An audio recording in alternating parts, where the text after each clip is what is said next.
Hi there. In this video, I'm going to explain the generalized consensus method and how to perform it. The generalized consensus method is a way of obtaining the prime implicates of a non-coherent system. So I got kind of confused as to what all that means. Just to try and explain it a little bit, if we have a system, right, and we have some failure modes, some things that can happen either together or apart that somehow results in the system failure, then we'll describe this as maybe this can be called the cut set of a system, or a cut set. So if we have a process here, right? This is just some notes I made. We start here and we end here, and for the process to be completed, it has to use these blocks here. So we have 1, 2, 3, 4, 5, 6. So this could be like if this was cooking an egg. One could be get the egg out of the refrigerator, and then this path here could be crack the egg and put it in the microwave, or this path here could be crack the egg, put in some oil in the frying pan and fry the egg. And the process is complete, the cooking of the egg, so you have the microwave path or the frying path. But if we have this is called a reliability block diagram. But if one of these nodes, blocks along the pathway to having a finished egg here, fails, then we have a failure mode, right? But we have like alternative paths. So if we can't put the egg in the microwave, block 2 here, then we could still do the 4, 5, 6, the frying egg thing. But if we can't use a microwave and we can't use a stove, then that's a cut along the reliability block diagram, or a cut set. Furthermore, if we if we don't have any eggs, if we can't get an egg out of the refrigerator, then we have a cut along this path here, and we can't get from the start to the end of the process. Now, if we have just a random set of failures, let's say we had 2, 3, 4. So we can't put the egg in the microwave, and we can't microwave the egg, and we have no frying pan or something like that. This is definitely a cut set. This is definitely a failure mode. But it's not a minimum failure mode. It's not a minimum cut set, because we can still remove one of these things, these events, and the process still would fail. So if we have, for example, the cut set 2, 3, 4, right? If we cut out 3 here, if we eliminate that from the set, then it's still a cut set. In fact, it's now what we call a minimal cut set, because now if we have just 2, 4, if we remove anything from the set 2, 4, then the process is no longer a cut set. So the process can go through if we remove anything from this. Likewise, if we just have the set 1, then if we remove anything from that, then the process can go through. So we describe this as a minimal cut set. Now, we can represent this reliability block diagram as what we call a binary decision diagram. Here. And the binary decision diagram, it allows us to kind of see the kind of logical building blocks that would constitute a failure. So if we have 1, or we have any of these other things that pop up, then we have a system failure. The problem arises when we have what's called a non-coherent system.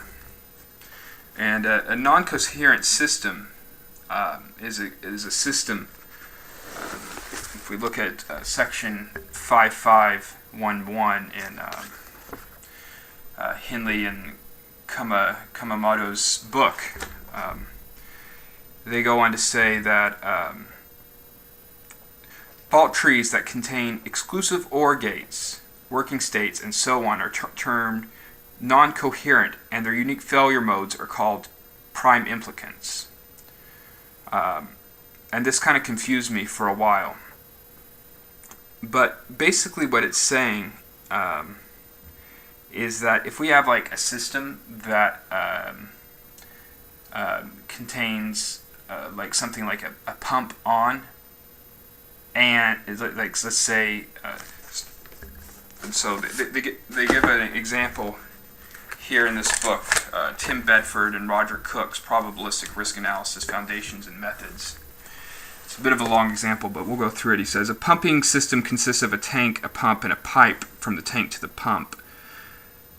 The system works when water is removed from the tank at a rate of 1 to 21 liters per second. The pump can fail by not working hard enough or by pumping too hard. The pipe can fail by leaking. Now, if the pump is pumping too hard and the pipe is leaking, then the system is not in the failed state. But if the pump starts to work normally, the pressure will drop and the system fails. Hence, the system is not coherent. And basically what he's saying is this.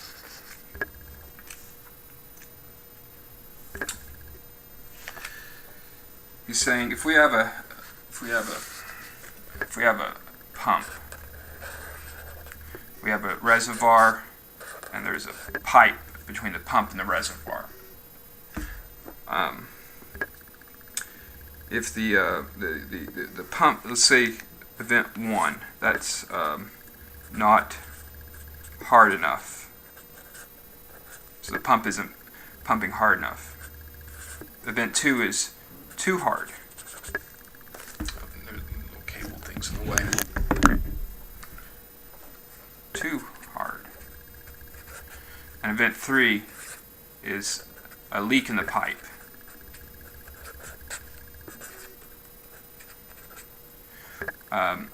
He says that the system fails if the pipe leaks. Okay?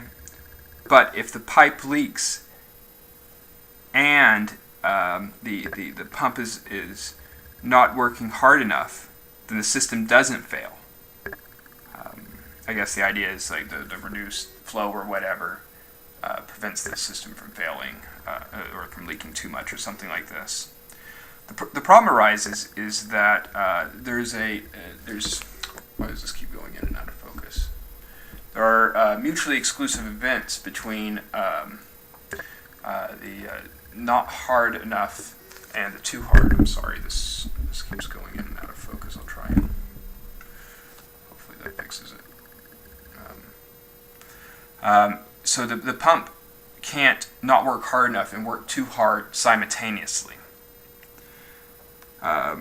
So we could describe, actually I'm going to use Alpha, Bravo, Charlie here. So what's the failure modes here? We have definitely C is a failure mode.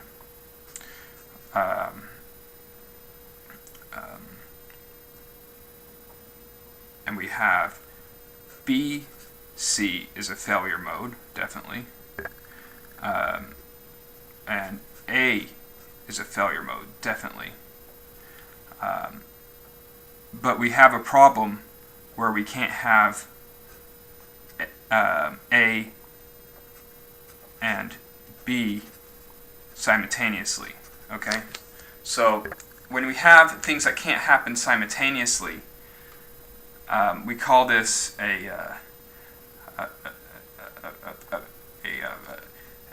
non-coherent system. Like if we were trying to draw this out as a Boolean decision diagram, it's like we would say, well, if C happens, then that's a failure. So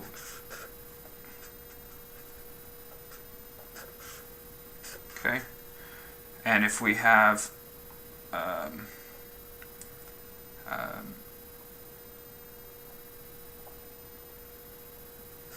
B and C happening, we have an and. Just pretend there's a little or here. That's a failure. And if we have A happen, in fact, I'm just going to draw an or over this and say fail. It's bothering me.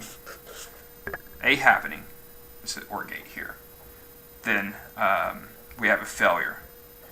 Problem is, just by looking at this, we could say, well, what if we have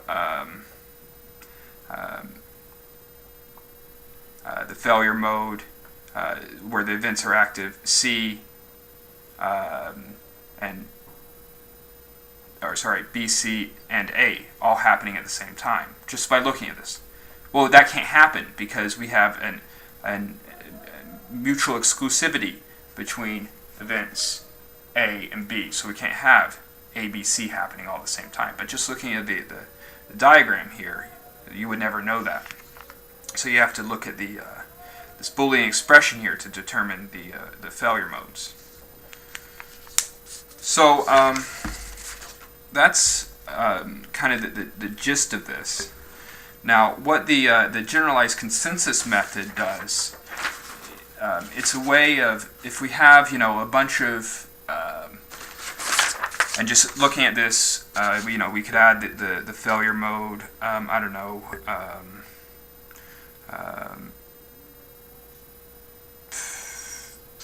A, C, right?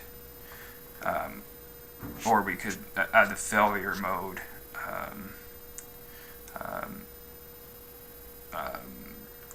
Not B, C, or something like that.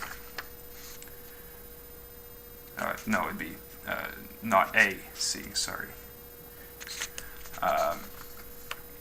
We have mutually exclusive events here. So the problem is, how do we determine the minimal cut sets for these types of problems, right? And that's where the generalized consensus method comes in. The generalized consensus method, before we get into it, we need to define a few terms, okay? So let's define some terms we have here, just written down. So the generalized consensus method is a method for obtaining the prime implicates of a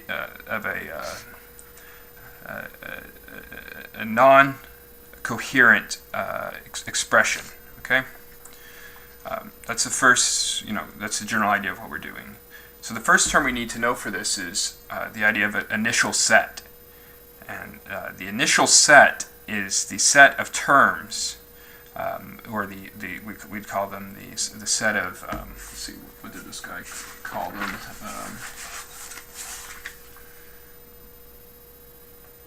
The set of literals. So or separated terms. So if I had like so this is a term, this is term, or literal. An expression that for a top event. So the initial set is a set of all these terms here.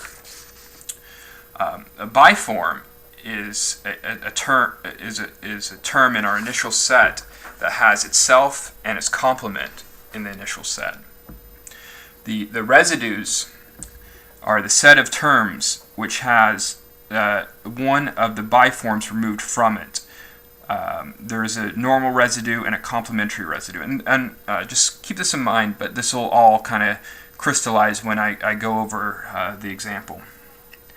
the new consensi is the set of all combinations of products in the residues. Once again, this will make sense when I go over it. Finally, the final set is the union of the new consensi and the initial set. So just keep these terms in mind.